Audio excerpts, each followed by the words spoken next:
ये आकाशवाणी गोरखपुर है। अब आप विकास राय से क्षेत्रीय समाचार सुनिए। स्वदेशी रक्षा क्षमता का जायजा लेने के लिए रक्षा मंत्री राजनाथ सिंह ने आज कानपुर में फील्ड गन फैक्ट्री का निरीक्षण किया।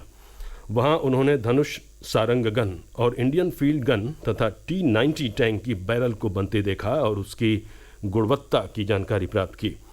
इससे पहले कानपुर पहुंचने पर संवाददाताओं से बातचीत में रक्षा मंत्री ने कहा कि पहले की तुलना में आतंकी घटनाओं में काफ़ी कमी आई है, लेकिन जो भी घटनाएं हुई हैं वे दुर्भाग्यपूर्ण हैं। सेना इसका जवाब दे रही है। सुरक्षा बल पूरी तरह सजग हैं। भारत चीन सीमा पर दीपावली के अवसर पर मिठाई बांटने के सवाल पर रक्षा मंत्री ने कहा कि भारत अपने सभी पड़ोसी देशों से अच्छे संबंध बनाए रखना चाहता है। रक्षा मंत्री ने कानपुर में IIT के 65वें स्थापना दिवस समारोह में भी हिस्सा लिया।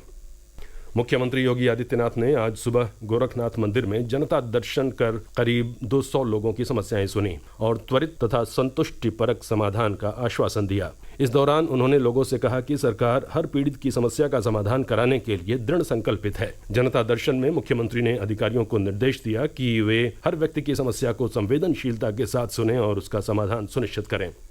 केंद्रीय युवा कार्यक्रम और खेल मंत्री डॉक्टर मनसुख मांडविया ने युवाओं का आह्वान किया है कि वे प्रतिष्ठित राष्ट्रीय युवा पुरस्कार 2022-23 के लिए आवेदन करें। इस महीने की 15 तारीख तक आवेदन किया जा सकता है। ये पुरस्कार 15 से 29 वर्ष की आयु के व्यक्तियों और संगठनों को विकास और समाज सेवा के विभिन्न क्षेत्रों में उत्कृष्ट कार्य और योगदान के लिए दिए जाते हैं। 2022-23 के राष्ट्रीय युवा पुरस्कारों के लिए आवेदन गृह मंत्रालय के पुरस्कार पोर्टल के जरिए आमंत्रित किए गए हैं। प्रयागराज में आयोजित होने वाले कुंभ महापर्व के लिए जिला नगर प्रवेश और भूमि पूजन कल होगा। इस अवसर पर देश विदेश से आए संत प्रयागराज में प्रवेश करेंगे। नगर प्रवेश यात्रा रामा पुल से शुरू होकर मौज गिरी श्री पंच दशनाम अखाड़े तक जाएगी। इस अवसर पर कुंभ महापर्व के दौरान किसी प्रकार का विघ्न न आने देने के लिए पंच दशनाम जूनागढ़ अखाड़े द्वारा शनिदेव, यमुना और धर्मराज का पूजन किया जाएगा।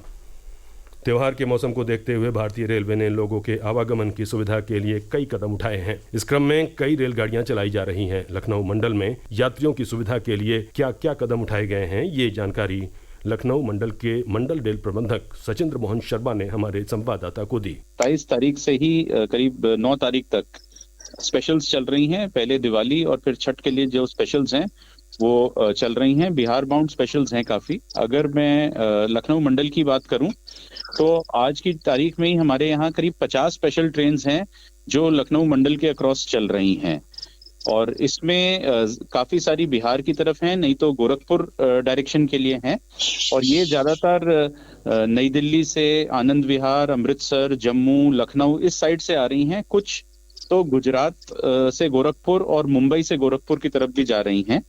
बलिया जिले के स्थापना दिवस के उपलक्ष्य में पिछले 28 अक्टूबर से आयोजित 5 दिवसीय बलिया महोत्सव का आज भव्य समापन हुआ। अंतिम दिन समापन कार्यक्रम में पहुंचे दिल्ली के सांसद मनोज तिवारी ने अपने लोकगीतों की प्रस्तुति से लोगों को मंत्रमुग्ध कर दिया। इस अवसर पर प्रदेश सरकार के परिवहन मंत्री दयाशंकर सिंह मौजूद रहे। दिवाली के पंच पर्व की श्रृंखला में गोवर्धन पूजा और अन्नकूट का पर्व कल से प्रदेश भर में श्रद्धा, भक्ति और हर्षोल्लास के साथ मनाया जा रहा है। इस पर्व पर आज भी कई जिलों में धार्मिक आयोजन किए जा रहे हैं। मथुरा सहित समूचे ब्रजमंडल में आज गोवर्धन पूजा की धूम है। वहां की गोवर्धन पूजा में देशी और विदेशी हिस्सा ले रहे हैं। मान्यता है कि भगवान श्री कृष्ण ने इंद्र का मान मर्दन करने के लिए गोवर्धन पर्वत को अपनी उंगली पर उठाया था, तभी से वहां गोवर्धन पूजा की परंपरा चली आ रही है। मथुरा के इस्कॉन मंदिर में भी गोवर्धन पूजा और अन्नकूट महोत्सव का भव्य आयोजन किया गया। अयोध्या में अन्नकूट महोत्सव को लेकर विशेष उत्साह देखा गया। वहां 56 प्रकार का व्यंजन तैयार किया गया और भगवान श्री राम को उसका भोग लगाया गया। अयोध्या में कनक भवन, हनुमान बाग, मणिराम की छावनी, राम बल्लभा कुंज सहित सभी मंदिरों में अन्नकूट महोत्सव का आयोजन किया गया और भगवान श्री राम को भोग लगाकर प्रसाद वितरण किया गया। वाराणसी, मुजफ्फरनगर, इटावा और मेरठ में भी गोवर्धन पूजा और अन्नकूट महोत्सव के श्रद्धा के साथ मनाए जाने की खबर है। लखनऊ में आज जमघट का पर्व धूमधाम से मनाया जा रहा है। प्रदेश के उप मुख्यमंत्री ब्रजेश पाठक ने आज लखनऊ के चौक क्षेत्र में आयोजित प्रतियोगिता में हिस्सा लिया। उन्होंने पतंग उड़ाकर प्रदेशवासियों को जमघट पर्व की बधाई दी। इस अवसर पर उन्होंने कहा कि प्रदेश सरकार पारंपरिक त्योहारों को संरक्षित करने और बढ़ावा देने का कार्य कर रही है। समाचार समाप्त हुए। नमस्कार।